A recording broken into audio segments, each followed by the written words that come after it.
This is not just a channel.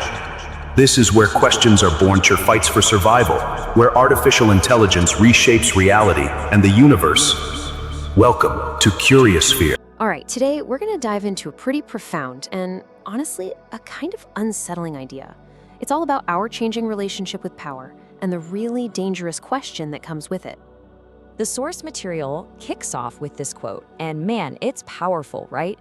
It just perfectly captures this huge shift, from looking up at the sky in total awe to literally asking if we even need it anymore. It really sets the stage for what we're talking about today, the nature of human ambition.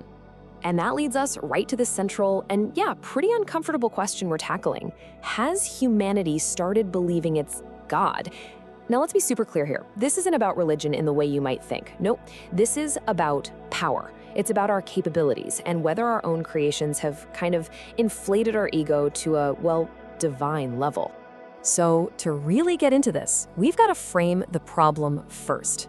The source material has a name for it, the God question. And wow, when you see it laid out like this, the shift is it's stark. Think about it. We used to pray for rain. Now we're talking about controlling the weather. We used to live in fear of disease, and now we're literally editing our own DNA.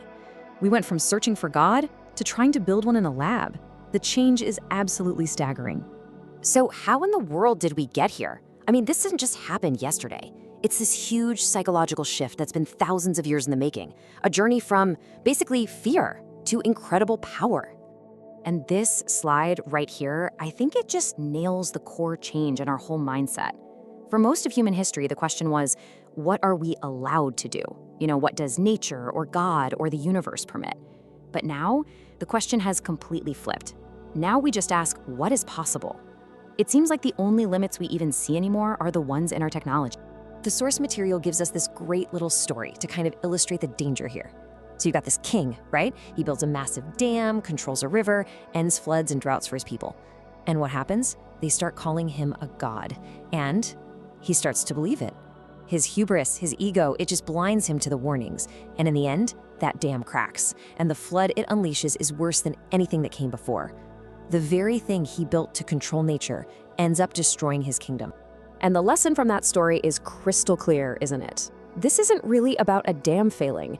It's about a failure of wisdom. It's about what happens when our power to control things gets way, way ahead of our humility. The result, more often than not, is just collapse. Okay, so let's take that idea from an old story and bring it right into our world today. Let's look at how this God complex is showing up in our technology right now. I mean, just take a look at this list. We're talking about artificial intelligence, genetic engineering, space colonization, mass surveillance. These aren't just fancy new tools, are they? These are massive undertakings that put us, humanity, in the role of creator, of controller, on a scale we have literally never seen before. So, the source gives a really specific definition for this God complex.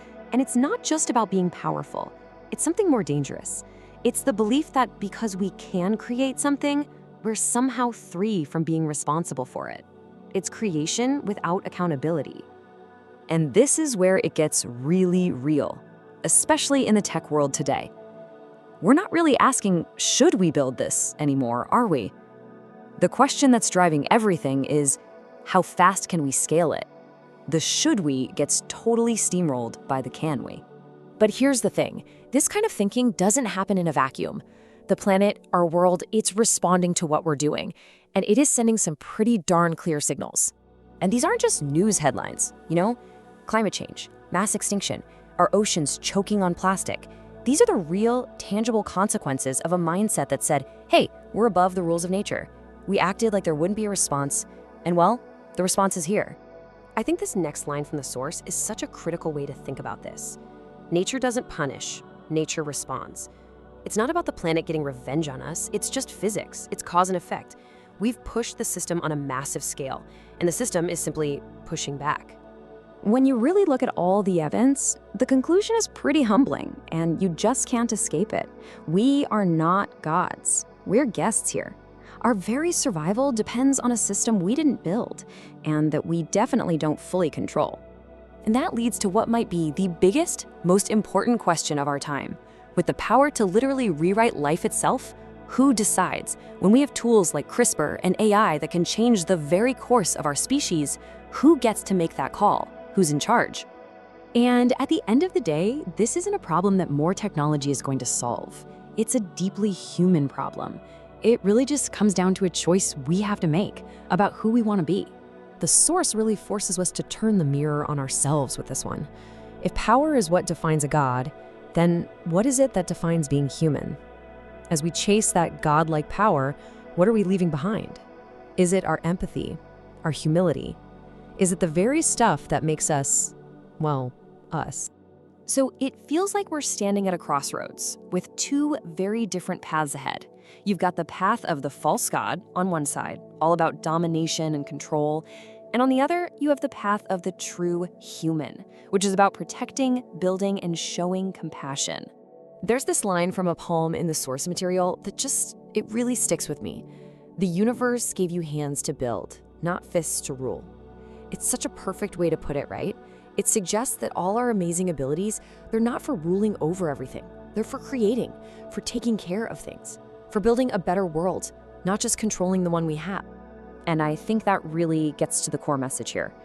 The future doesn't need more humans who think they're gods. What it really needs, what it desperately needs, are humans who remember that we're supposed to be caretakers. So let's end with this one final thought from the source, because comfort never changed the world. Look, this whole conversation is uncomfortable, I get it, but it's so necessary. Facing up to this God complex idea isn't easy, but it just might be the most important thing we can do to make sure our wisdom finally catches up with our power.